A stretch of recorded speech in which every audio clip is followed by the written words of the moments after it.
Good evening and welcome. I am Margaret Meissner, Holocaust survivor and volunteer at the museum. It is my honor tonight to welcome you on behalf of the United States Holocaust Memorial Museum to tonight's program, New Frontiers, Technology and the Preservation and Presentation of Memory. I'd also like to welcome our digital audience joining us from around the globe. You may share your reflections and ask questions to tonight's program on Twitter with the hashtag #MemoryToAction. I have volunteered at this museum for 12 years. I was born in Austria, grew up in Czechoslovakia, escaped from the Nazis in France. I was fortunate to come to the United States via jail in Spain and as a refugee from Portugal. I'm delighted to travel and speak on behalf of the museum, sharing my history with countless audiences around the country and here at the museum. I've also taken part in many of the special programs and technological innovations the museum has created to help further Holocaust education. I was especially impressed with a brief introduction to virtual reality that I observed together with a group of children. What seemed to me totally incomprehensible to the children, it was their technological world. They understood it completely. I'm heartened to realize that the museum is using current technology to reach the young people who are so important to the museum's future. More than 70 years ago, since the end of World War II, the Holocaust remains a singular event in global history. The United States Holocaust Memorial Museum helps people think about why the Holocaust happened and how it was possible in one of the most advanced so-called civilized societies in the world.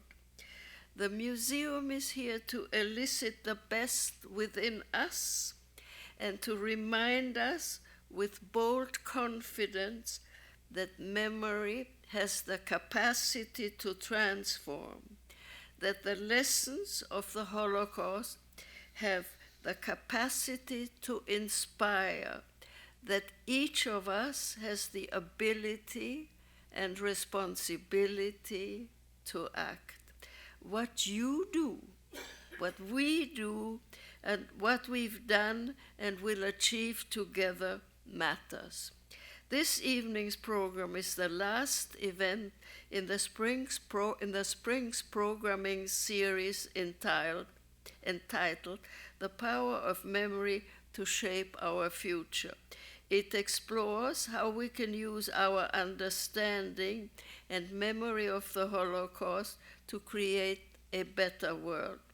Please sign up for museum emails and follow us on social media for more details on future and public and digital programming within this series and to watch past programs.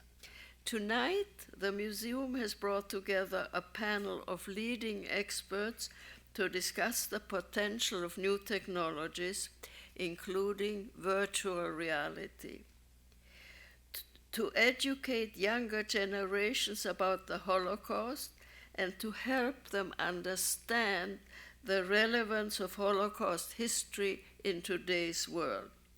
It is now my pleasure to introduce you to tonight's moderator, the museum's Director of Future Projects, Michael Haley Goldman. Thank you, Margaret. Thank you all for coming. Good evening.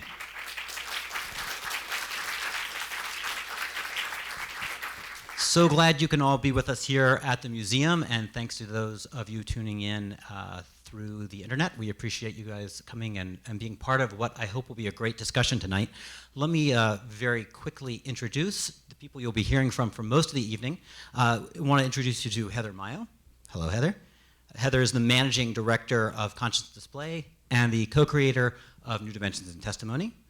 And we also have John. Evening, John. John Sharp is the Associate Professor of Games and Learning at the School of Art, Media, and Technology at Parsons School of Design as part of the New School in New York. So thank you both for coming tonight. We really appreciate you spending the time with us. To give you all a little bit of the ground rules and some of the larger concepts, I think Margaret is a great example. She told us just before we started tonight that she's being pulled into the future kicking and screaming. But I have to say that having worked with a lot of different survivors over the years, Margaret is right there. When she talked about seeing VR, a 360 video with children who were here at the museum not long ago, that was the second time she saw it. So she's not kicking and screaming that hard.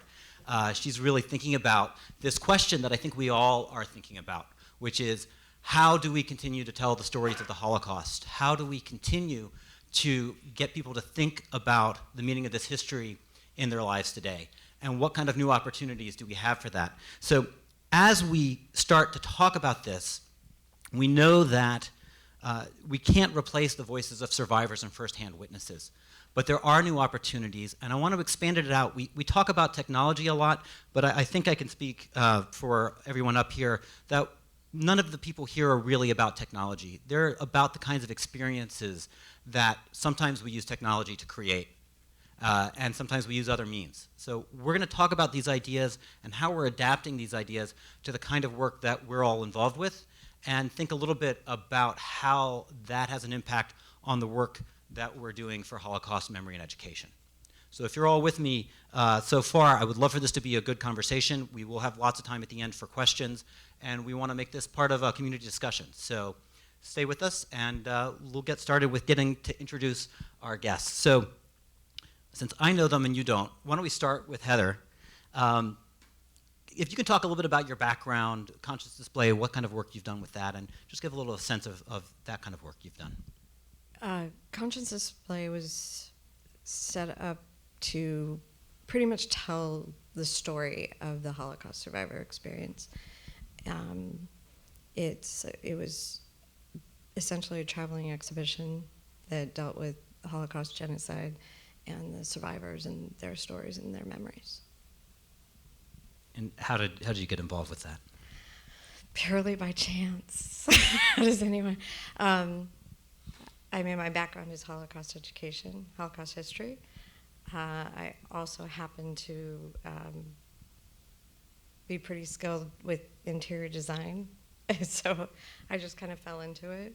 I was asked to do a couple exhibitions that were really successful, and just, I'm passionate about telling their story to the world and having those lessons and that experience resonate with audiences, in particular young children.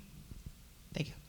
John, let me start by asking a question. I'm sure for some number of people in the room, this idea of thinking about games and learning about games as promoting social change is not familiar. So if you could talk about your background with that and with Pet Lab, the group that you co-direct at the New School. Sure. Yeah, I think for a lot of people, games are probably the last thing they think of when they think of positive social change or community engagement or any of that sort of thing.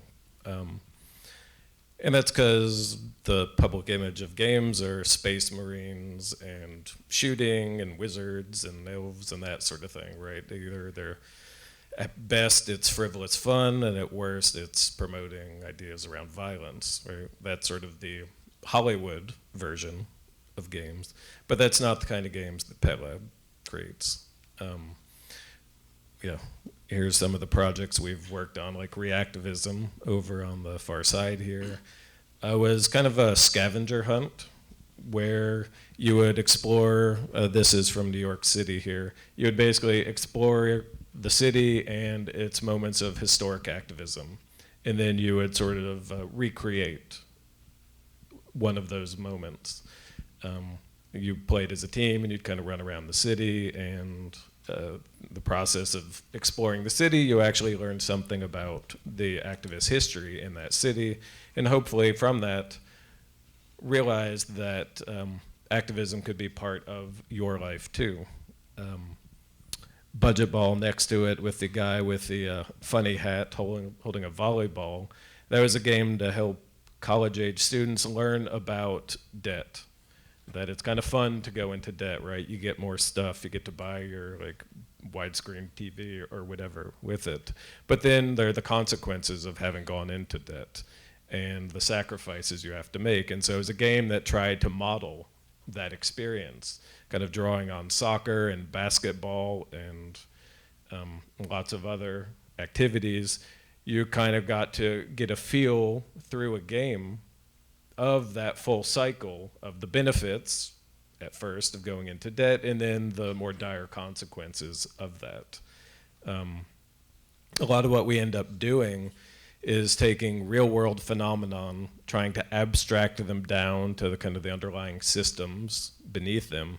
And then we try to figure out what are the play activities we can kind of map on this to allow us to safely and hopefully in a fun way explore these real world phenomenon and hopefully come out of that with a more reflective and nuanced understanding. I know one of the terms you use is serious games. So why serious? Yeah, I'm not sure who is responsible for that particular phrase. I think because of its seeming oxymoronic nature, but ultimately it's a term that probably got used more 10 years ago than it does today. But essentially it's the idea of using games to explore something serious and consequential in our lives, and again, things that aren't frivolous and just playful. It's not a term I ever use to describe what we're doing, because to me it feels apologist, that I'm having to say I'm sorry for using a powerful medium for constructive means, and I don't feel like I need to apologize for that. Fair enough.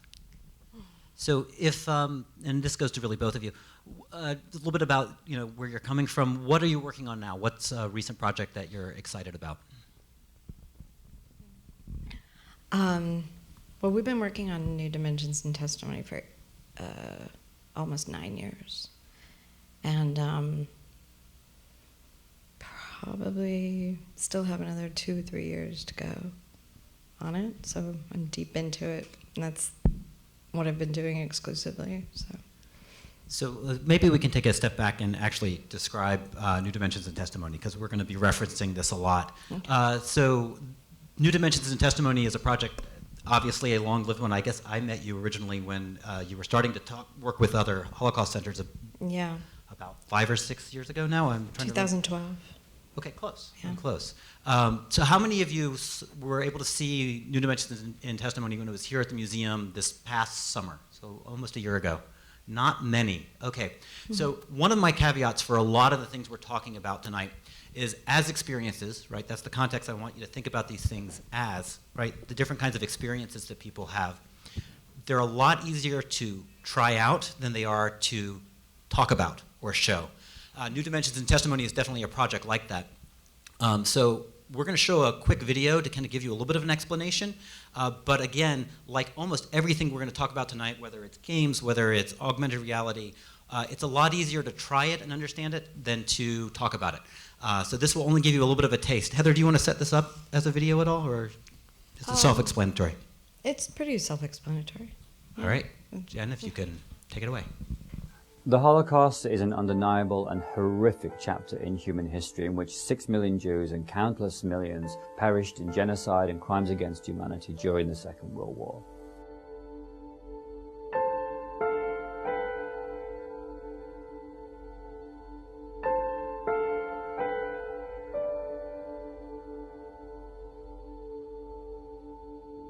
New Dimensions in Testimony is a new format of interview by which you can ask your questions of a Holocaust survivor who has videotaped many, many answers to many questions, so that the questions that you have will be answered directly, in person, life-size, and 3D.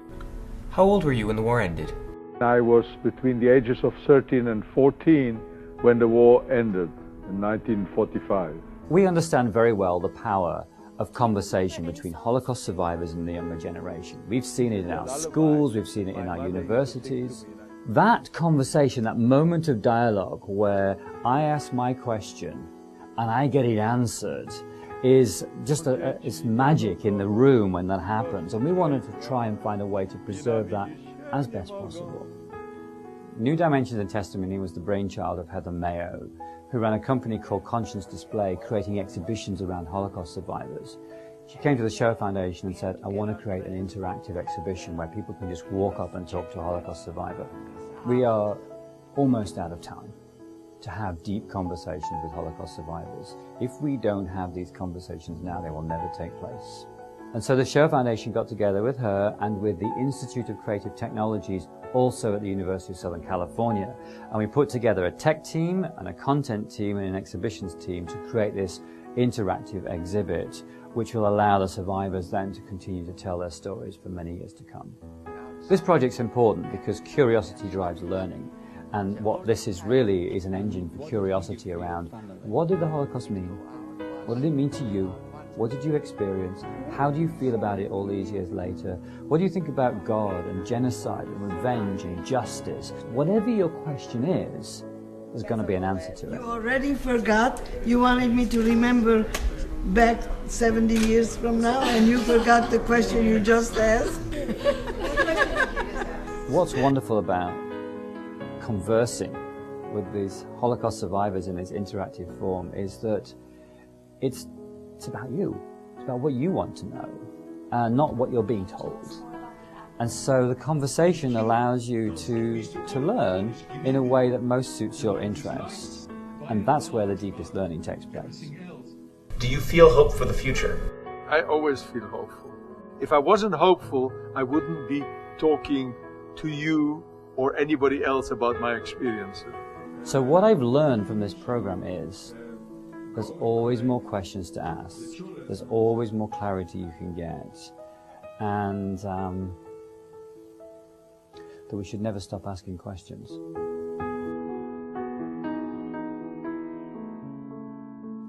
Okay, so you're starting to get the picture now? Some idea of what this is. So it is, in some sense, in my book, it's an augmented reality, right? So to quick division of virtual reality versus augmented reality. In virtual reality, you're putting yourself into a world generated by a computer.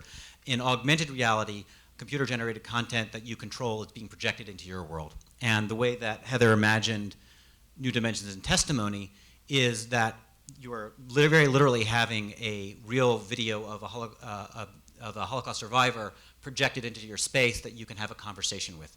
The survivor is real. Everything they say is uncut, documented information, but you are having the experience with it as a conversation. I'm kind of looking around to see if we're getting the general idea. Good, thank you. Okay, so to follow up on that, one of the things that Stephen says in this, and I know from other conversations with you, one of the details in this is the interactive aspect of it. Why is interactive important in the nature of this work for you, Heather? First of all, the concept was to replicate what survivors already do and have been doing in the public for, in mass, probably over 30 years, mostly over the last 20 years, but they've been talking about their experience to the public since early 50s. That engagement with the public, and there's no other historical body of people that have witnessed or been through a historical event like World War II and the Holocaust. There's no body of people that have spoken to the public the way that Holocaust survivors have. And the entire field in Holocaust education has been asking the same question for the past 20 years. What are we going to do when we don't have those survivors to speak to groups and speak to kids and get their message out and tell their story in person? What's going to happen to Holocaust education? What's going to happen to our museums? And the memory, basically. that's where the genesis of the idea came. What if we could replicate that experience? We know that we would never be able to replace the individuals, but what if we could create an environment where people could come in as they do now, listen to the summary of that person's experience, and then ask that person whatever is on your mind. So it's a completely user-led interaction. And that's where we find that the deepest learning and the deepest connection with that history takes place. And that's what I think has been so valuable to Holocaust education over the years, and having these people go to museums and into public and into classrooms all over the world has been building that connection with that history and making it personal. And we don't want to lose that if we could possibly help it. So went to the Shoah Foundation. They're the world's leader in Holocaust survivor testimony. Proposed the idea and said, okay, will you help me make this happen? We didn't, don't forget, none of this technology really existed when we started this. So we had to kind of find a way to actually do it and build the infrastructure to do it along the way. So that was pretty challenging. And there will be follow-up questions on the challenges on that. I do think the interaction piece, what you're talking about, is that learning and connection. That learning. John? Well, a couple of things. My former life before this sort of work was as an art historian, and I think one of the things that kind of ran me out of that as my day job was a frustration with how history gets told, right? And there's the cliche of history is told by the winners, but more insidious, I think, is that history is told by the powerful, right? And it's told by the power structures and not necessarily by the individuals. And so as these folks are passing and we're losing access to them, we're losing our opportunity to have that richer human scale history. So that, to me, that's one of the really important things about your project, and then the ways you all have survivors so deeply embedded in everything you're doing. So as we're talking about that connection, I think one of the things that you could say about all the work that we're talking about tonight is this idea of interaction and experience. One of the things that you hear people talk a lot about is the impact of these kinds of interactions on human empathy. I don't know if either of you want to reflect on that concept. There's a lot to uncover in that, so, but if anybody has thoughts. Sure. I mean, first, I think on just the question of why interactivity. There's a lot of ways we can learn. We can learn from lectures, we can learn from books, or we can learn actively, right? I think one of my favorite examples is the solar system, right? And probably most of us as children played with orreries, those little models of the solar system, right? Where you could move the planets around and see their trajectories, right? Of all of the ways to engage with that material, I think the orrery, a very simple toy, is probably the most effective in helping people actually creating mental models and firm understanding of this enormous kind of unknowable, at least in scale, thing. And so that interactivity is what lets us more clearly connect, I think, right? And to make it our own. Or another way to think about it, I guess, is to insert ourselves into it in a meaningful way. And so that's what, something is not technically simple, but as simple as having a conversation with a survivor is in your project is so meaningful because you're getting to formulate this question and ask it, and you're getting this answer back, right? Which if you just read a transcript of all the answers, most kids would probably tune out after a half a page. But by sitting there and having this conversation, they stay deeply absorbed because they're a real participant in it. That's what user-led education and the key to it really is that engagement. Yeah. And it's keeping those people, or keeping them engaged. I mean, how many times have you gone into a lecture, everyone, and heard people talk for 45 minutes, and then the Q&A goes on, and they say, okay, well, this is the last question. But the audience really could have gone on for another 30 minutes asking questions. That's what we really wanted to tap into and give people the opportunity to do, is to ask your own questions and get your own answer and have that dialogue directed how you wanted it. That empathy question, though. Yeah. That's an important one, I think.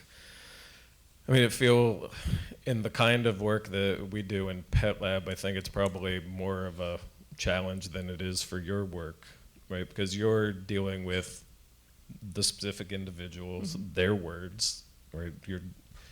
It's already something we know that builds empathy in the public.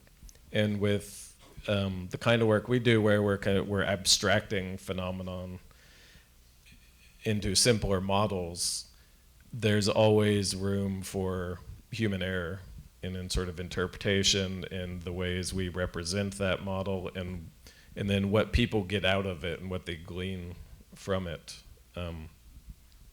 So there's a lot more room for error I feel like, around empathy, and there's a really fascinating example of this in this game called Spent that I think there's a slide for.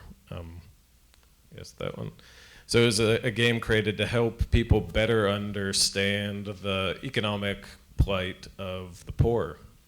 And so it's structured in this sort of, you're presented with these challenges, like it's time to pay the dues for your child's Little League, but your car's broken down. Which place are you going to place your money?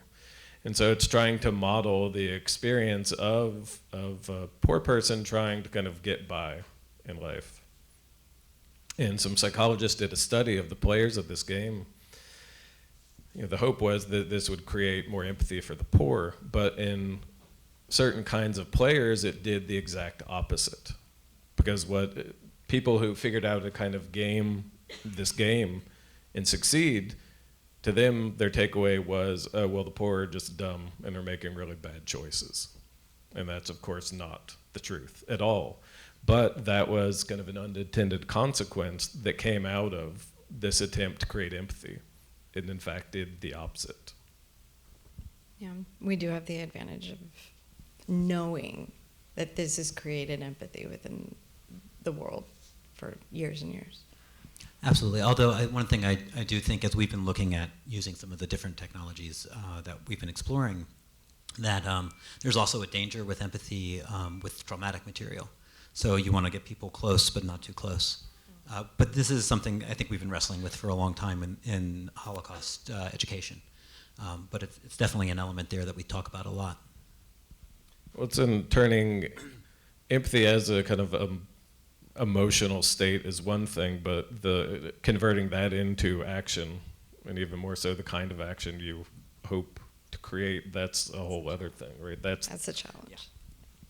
Absolutely. Well, one of the things you both have touched on, and actually Margaret also mentioned, is different age groups. And one of the things I thought would be interesting is whether you think the kind of work you do has a different reception with different age groups, or if it's similar across ages. I mean, with the projects, every project's got its own kind of context and audience we're trying to work for or with. So it's just kind of hard to generalize around that. And then I think also our definition of technology is extremely broad. Like one of Pet Lab's favorite technologies is 5,000, 6,000, 7,000 years old. The dice, a die, right? That you might pick up in Monopoly and roll. To us, that's as equally valid a technology as computers. And in fact, that tends to be the kind of technologies we engage with. But I think that's one of the things we're always trying to do, is figure out what is the right conduit, given the audience we're working with, right? Whether it might be dice, or we've run into interesting cases where dice were precisely the wrong thing because of kind of the cultural baggage that they have. Gambling, yes. Or in Islamic cultures in Africa, we went in with a game that one of the primary kind of interactive mechanisms with dice, and quickly realized that they were very much taboo and no one would engage with them. And so we had to do some on-the-fly redesign overnight to figure out what we were going to do to create randomness without that particular technology around it. For us, the concept was to be for anyone, any age, absolutely everyone. So that was challenging in what questions we would ask. You saw pictures of some kids there. We actually brought in some kids, different ages from 10 to 22, and we gave them the script, and so they asked the survivor specific questions. And oftentimes survivors will answer the same exact question if I were to ask it differently than if a 10-year-old was asking it. So we wanted to have that range, obviously. Adults that happen to know a great deal about the history are going to ask a certain line of questioning that's going to be very different from a 25-year-old or a 50-year-old that doesn't know anything. So that was one of the key challenges, is what questions were we going to focus on asking those survivors that we felt the public, any age, would ask. Or that might resonate with different ages. Yeah, absolutely.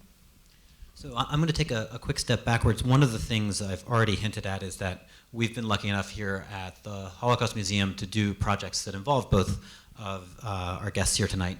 And so I want to put that in a little bit of a context that we've been trying to do as much as possible to try out a lot of different types of things over the last few years. So there was already reference from Margaret about a 360 video that we've been doing relating to a particular Syrian refugee that we've been testing with the public for almost a year, like that. There's also a project called The Portal, and I'm not even going to ask because I'm not expecting that many people necessarily saw it. It was created by Shared Studios, which was creating a face-to-face conversation between people on different parts of the planet. In our case, people here at the museum could step into this space and have a live, actual conversation with somebody in a Syrian refugee camp. So these are all kinds of different ways of approaching the question of how do you make connections that the museum has been involved with. As you've already heard, we're able to host New Dimensions in Testimony back last summer. And we've been working with John on a project where he's been bringing his graduate students here to DC to develop projects that build on their experience with design that we're hoping to test this summer. So to put those things in a quick context, I'm going to ask a couple of questions, I think, about when people started working with the projects here. So John, one of the questions I think it's really interesting from my point of view is how or did your whole process change when you started working with Holocaust content? That wasn't an area you came from. Yeah, that's a good question. It was the first time we were dealing with something with such kind of human consequence to it. And I think it was probably the first time we'd done anything. We'd done some things around historic subjects before. Like we did a project with the Radio Lab, the podcast and radio program around sort of decision-making consequence, and we did another one with Public Radio International around the immigrant experience in the United States. But the Holocaust was really the first time we were dealing with something that was so real and alive still, by virtue of this museum and the survivors that work with you all. And so there was a lot of lessons we had to learn around what was appropriate to focus on and what was not. For us, often an important concept is what we call faithful abstraction, that we're able to sort of distill things down but still remain faithful and true to their reality, whatever it might be. And I think one of the big lessons we learned here is, that's one thing if it's the solar system and that you've got to fudge Pluto a little bit, right? Bring him in a little bit. Otherwise, he might be way too far away to actually see. But it's a whole other thing when you're doing that around real lived experiences, and particularly one where so many people lost their lives. I think Daniel's story, the children's exhibition here, was probably one of our big kind of learning moments in going through that and seeing that experience, but then also seeing some of the children walking through that and thinking Daniel was actually a living, breathing human that walked on the planet, when in fact Daniel was an aggregate made up of many different stories, right? So we had to learn ways to try to tell real stories without oversimplifying them. One of the big ways we tried to do that is, instead of trying to set a story in the time and the place, we try to kind of contemporize them. Like one of the projects that came out of this is called Joined. And it is, I don't know if any of you ever played a choose your own adventure game. For some of us of a certain age, that used to take the form of like little books, right? You know, do you want to jump off the cliff or skydive? Turn to page 17 or 37, right? We kind of used that model, but the students did, delivering it through text messaging. So you've got, we took an actual survivor story about some teenagers and kind of whether or not people were going to be part of a positive moment or a negative moment in someone's life. And so our students took that, kind of distilled the real events that they learned about from a survivor's testimonial, and kind of collected all the sort of the specific beats and the sort of decision points that happened in this real experience, and then kind of transposed it into a contemporary teen story that could be delivered through a series of different text message threads. So what you're seeing up here on the screen was a very elaborate paper prototype of what it might be like to play this game. So it's a little bit hard to tell from this picture, but these little mock paper phones are about 3 feet long, laying out on a table. And the way you play tested this is our students were kind of behind it puppeteering. And so as the texts are coming in the different threads, you're receiving these messages and you're having to make certain decisions about what you want to do in this moment. And once you've kind of played through it, you're then presented a video of that survivors telling the story on which this game was based.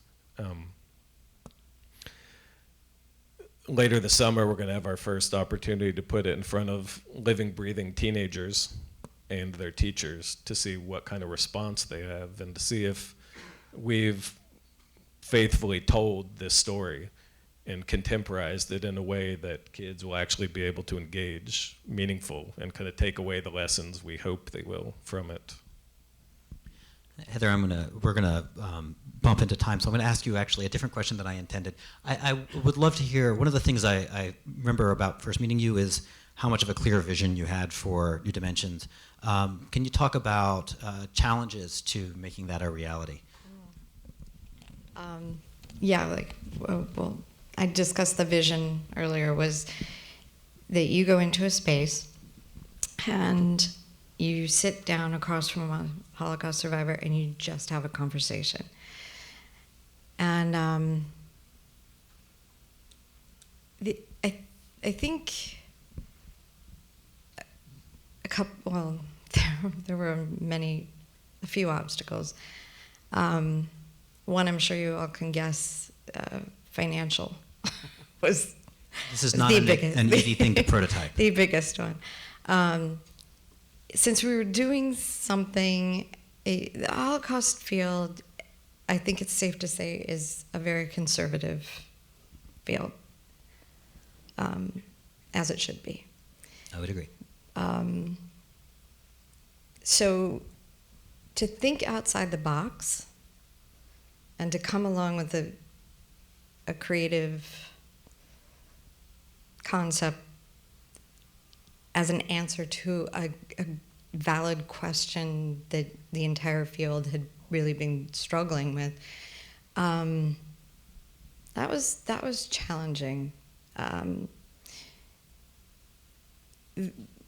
I'm really glad that the Shoah Foundation was the one to take the lead on it, though. It did it with integrity. It did it with amazing forethought and caution. It was challenging to get funding for something that had never been done before. There was no precedent for what we were trying to do. Or technology. Or technology. So getting investors to buy into it, or donors, not investors, but donors, that had its own challenges. We just had to be clear with the vision and persistent. I think once we got the first initial proof of concept done, like Michael said earlier, it's really, really hard to talk about these things.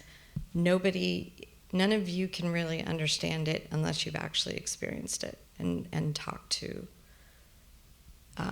one of these survivors. It's really hard to believe that experience can actually even come close to what it is to really talk to a live survivor or a live person. But it does, and it's amazing. We didn't know, also, this was a giant leap of faith. We didn't know if it would work. We didn't know if we could actually do it. We didn't know how it would be. It was received with a tremendous amount of trepidation. But that, I think, also helped us, because early on, all of the naysayers or people asking skeptics or people asking questions or being somewhat afraid of it, we needed to formulate our answer to them. We needed to solve it and convince them. So I think that helped strengthen the project along the way also.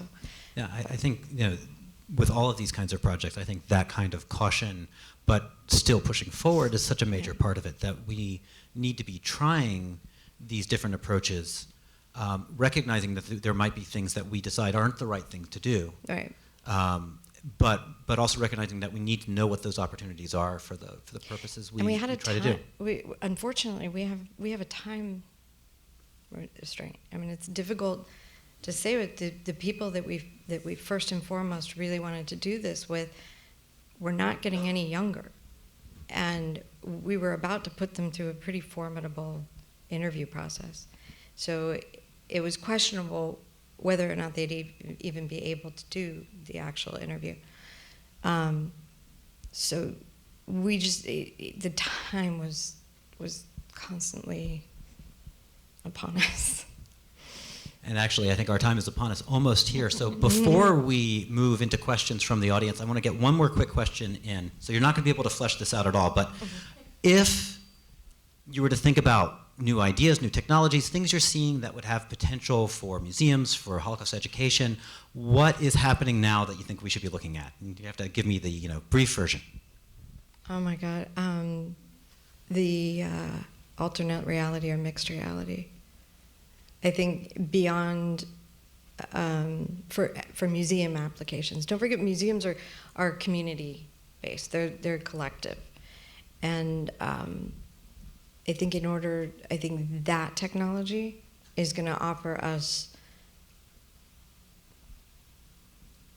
It has the potential to offer us amazing experiences.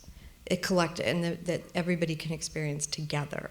And it's not like VR where you go into that's pretty much solo and an individual experience. It can be effective, but I'm personally more about a whole group of us experiencing something, going through something, and being able to interact with and decompress together about what we've just experienced. So shared reality. Yeah. John? It's a tough question. I think I come back to one of the things I wish we had poked at more in the project with you all, which is role-playing. There's a phenomenon called live-action role-playing, which kind of in its American form, unfortunately, tends to be people dressing up like wizards and elves and sort of hitting each other with foam swords. But in Europe, they have taken the live-action role-playing in much more sophisticated and serious directions in trying to explore different aspects of humanity. It's an amazing medium. Yeah. And it's one of the risky ones for some of the reasons that we were talking about earlier about kind of respecting what actually happened in those individuals, but it also has some of the best potential for that real engagement, right? So that's, I wish there was opportunity to try something around that, you know, whether it's augmented with VR or AR, I don't know. I think it's more interesting just thinking about the storytelling potential and the sort of scenario potentials. Okay, excellent, thank you. So we will look forward to in about a year when you both have projects that you can bring from these areas for us to talk about and listen to then. So now it is back to all of you. Those of you who are watching online hopefully can also send in questions. Here are the basic ground rules of questions. We're going to take about 3 questions at a time that we'll then answer. There is a mic over here. We ask that you ask your question into the mic so people at home can hear you. We ask that you be respectful of each other's time. And we do ask that what you state is an actual question and not a statement. Based on that, we'd love to hear from you.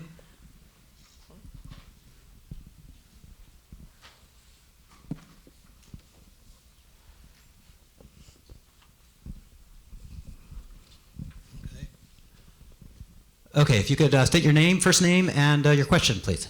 Name is Michael Kurtzig. I've been teaching the Shoah for about 15 years now. Studied it in Yad Vashem. My question is this. The constraints that I have, when you spoke about time, is the time I have with my students in the congregational school, which is Sunday morning, 1 or 2 hours. Is this applicable in the classroom? Can I do it on my computer? What type of equipment do I need? Because it's now very difficult, as you mentioned, to get survivors into class. And that's a real problem. So is this applicable in the classroom environment? And you're speaking specifically of New Dimensions and testimony. The conversation with the survivor specifically, Yes. or just in general? No, the conversation with the survivor. Okay, so hold your thoughts on that.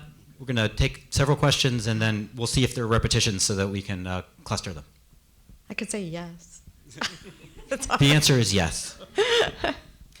My name is Sherry Lejeune, and my question is, this is not a live survivor scenario. So I would like to know the tech, is that correct? It's not live? Correct. Okay, so what is the software? I'm interested in the technology because it has many more applications, obviously. What kind of coding went into amalgamate? Because to me, it's like artificial intelligence, where like Siri, only I have a face, it's able to go in there and parse and separate to bring to the, I'll call it the surface, which it's not, but to the surface for the reality of the experience. And to me, that's the real meat of this, to be able to share that so you can do many, many more projects and engage many more students. And Parsons, you should know, has got Games for Change, which I attended for the first time last year, and I'm involved in Gaming for Health because of your event. Okay. So we'll get one more question and then because several of those are for Heather, so we'll just see if, I'm yes. going to forget the question. My name is Margot Pete. I've worked in speech and language technology and AI for about 3 decades. So my question is actually for Michael. What is the role of the Holocaust Museum in bringing in these new technologies? Are these prototypes that you're testing out? And then what happens? Do they stay permanent, or are you sharing these experiences with other museums? Great question. I'll let Heather start with the questions from Michael and Sherry. It's a little bit about how does New Dimensions work and where will it be available? Yeah. To the gentleman's question, the Shoah Foundation has a platform. It's a game-changing platform. It's called Eyewitness. And it's their hope to integrate we've taken 13 Holocaust survivor testimonies to date, and we're working on post-production on all of 12. There's only one that's been through post-production and been tested. So all 13 should be available on the Eyewitness platform, and it will be, eventually you will be able to use it in your classrooms, and kids will be able to ask their questions of the screen if you have smart boards in your classrooms or you've got it projected, or you can ask just on your computer. Not a big deal. The question about the technology, I'll boil it down to 3 basic things have to happen. The speech recognition, so the Siri that you were talking about, has to work. That's surprisingly, it has improved so much over the past 18 months since we've been testing our individual project. So I think that can only get better. The second one is natural language processing. The survivors that we interviewed, it was very, very important to the Shoah Foundation early on that from the minute the survivors start speaking, their response or their answer to our given query, nothing in that video clip is edited, manipulated, animated, or touched. So until they stop speaking. In between, that's questionable or up for whatever. So it's not, we're not using an amalgamation of a character per se to answer your given question. It is the real survivor that we did ask. The one that we're testing right now has a database of about 1,936 responses. So it's they're all his own responses to the questions that you would be asking him. They're like individual stories that are kept together. One of the things that we were asked is, why can't you use the existing Holocaust survivor audiovisual testimonies that the Shoah Foundation's taken? And the problem with that is they were all taken within a narrative form. And so it wouldn't be as if I was having a direct conversation with you. Those questions, they needed to be worded as if that individual was answering your question, which if we had just edited the content from the data from the Shoah Foundation's database, wouldn't have given you it worded in a natural dialogue. So we had to re-interview these individuals, which was to my point about time. We needed to re-interview the individuals and ask them quite a considerable amount of questions. I mean, the one thing that we got from survivors was, "You're going to ask me how many questions? Are you crazy? You know, how could you possibly find over 1,000 questions to ask me? I don't have that much to say." They were all pleasantly surprised. They were fine. And they could have kept going on for days. I think they even missed us in some cases. I was called a masochist a few times in the middle of it, but by the end of it, they were fine. It was tricky. The video player had to be created, the software to integrate the natural language processing program and that software, that had to be updated. It's not AI as much as you'd think it was. AI is a false It's more like statement. an algorithm. They're all algorithms. They're all software based, but they all take a considerable amount of individual labor on a personal basis. I mean, we had to go through and literally tag every single one of those responses to about 45,000 different questions. And one follow-up from this question was, that had to be done is this being made individuals. available, the technology underneath this being made available for other organizations? Or is there any discussion of that? I know it's early, it's all still being developed.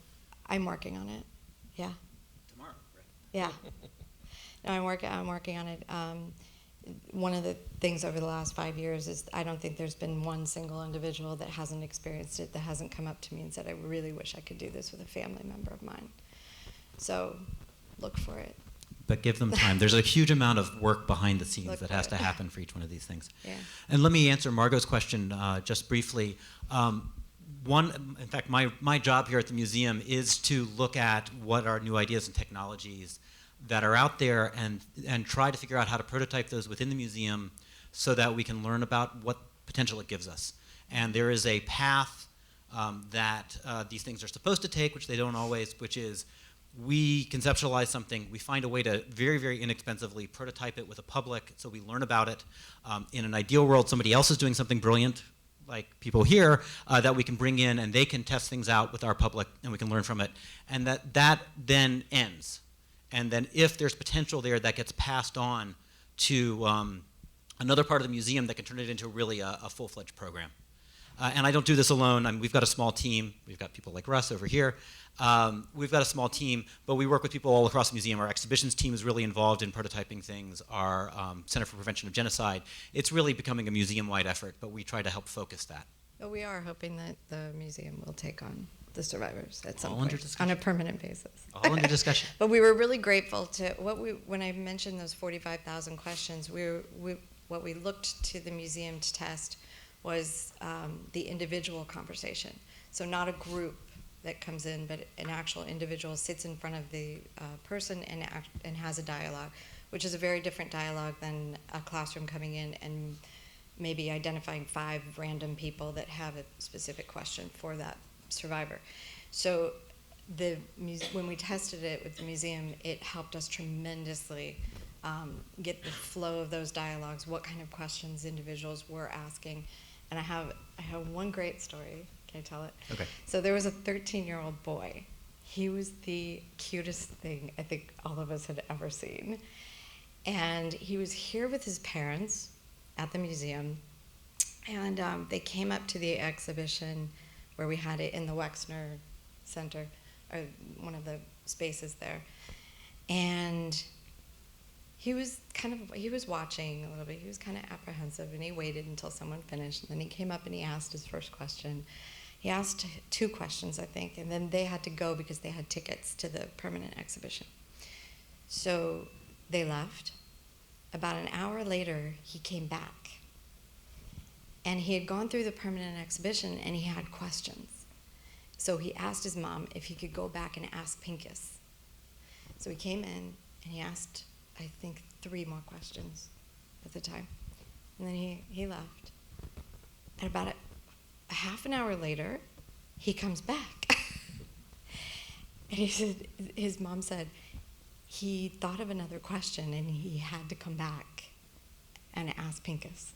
And he was the cute. So that kind of experience, that's the great reward when you think of a project and you start working on it, and for all this time and all this money. Finally seeing it. And finally seeing it actually work institution. And actually affect a kid and see that was magical. Let me see if we can just get a couple more questions in. Name and question, please. Hello, my name is Jillian. I wrote my master's thesis on technology used in museums. So I have a question. Clearly, museums are going a lot more towards interactives and technology. Is there a fear that it's going to start being more entertainment rather than education? Is there a blurry line that might be an idea, like you mentioned, the game Joined? I think it's edutainment. So is this a worry because the Holocaust is such a tough topic to discuss? No, I don't. Oh, okay. Okay. Hi, I'm Jen. I'm a high school history teacher. I attended the Balfour Conference last summer, which was really transformative and definitely helped my own teaching of the Holocaust in the classroom. So I'm wondering, once these technologies are, they're made available for use, does the museum have any plans to have educational programs for teachers to kind of get a little bit more well-versed in these new technologies before bringing them into the classroom? Hi, my name is John Spooner, and I'm actually in the medical profession, but my question is related to how to get your family members to be involved in this technology. It's not exactly available yet. But also, is there like a database of questions that you kind of wish to share that we as family members could be asking you know, to probe for those memories and possibly videotape them, and could it be integrated from a video perspective into this reality in the future? Yes. So we're going to start. Jillian's question at the beginning, and I think this is good for both of you, is entertainment, education. We'll let John start with this one because we've been hogging the Sure. mic. I think I guess one way I would answer that is, do we think that film or literature can be used to deal with these questions? And if the answer to that is yes, then why is interactivity or games different, right? To me, a lot of it, like one of the projects I'm working on right now is a reclamation project of the word fun. I feel like it's gotten a bad rap. It gets used dismissively and derisively, and to just, either something's pointless or it's just for little kids. But if we look at it a little more deeply, it's about engagement, and it's about dealing with ambiguity and interpretation and kind of constructing meaning out of things, right? So to me, it's these things kind of like the phrase Michael asked me about earlier, serious games, right? I think that's why that phrase exists, to deal with that perception that we couldn't possibly create something meaningful and respectful and educational through these technologies. But in the same way that the Danielle Steele novels managed to be printed, but also things like Nichols and Baker's Human Smoke are published through the same exact technologies, right? That's proof that the written word can be just as powerful and meaningful. I'd say it's all about content first, across any technology, any medium. It has to be content-led. You have to have a strong story. You have to have a strong content. You have to have meaningful content. And if you don't have that, there's no experience in the world, and you can put the experience through anything and deliver it through any medium, and it won't be successful. It just won't. Or meaningful. Or anything, right? Impactful, no, it won't. I would add to that content and context, right? Yeah. So let's skip ahead. There's a question from John about what you can do in terms of including things in NDT. One of the things I just will throw in is that there are a lot of resources about doing oral histories in general from us, from the Shoah Foundation. Whether that actually means you could get that into a new dimension of the testimony. So when I said I was working on a program or something, it would allow you to do this exact same thing, or have this same resource for your own family member. And it'll be a very easy step-by-step process. It'll be completely automated. And so if you want to also talk to one of us afterwards, we can also point you to the kind of things that are there or where this kind of thing will be. So that's definitely there. And then a quick question from Jen was about training of teachers. We do a variety of things, and the answer is not yet, whether we're training teachers for a lot of these technologies, but we are trying to work that in. For example, this coming summer, the Silberman Seminar for college-level teachers is focused on teaching Holocaust history with technology and geography systems. So it is happening in different places. It's not happening on the high school level yet, but that is definitely something we're discussing. I would encourage you also to go to the USC Shoah Foundation. They do have teacher programming and training on their eyewitness platform. They do have master training classes, master teacher classes also, that are they're amazing. And they also work a lot with digital literacy and teaching teachers how to deal with technology and teaching and using it in their classrooms specifically.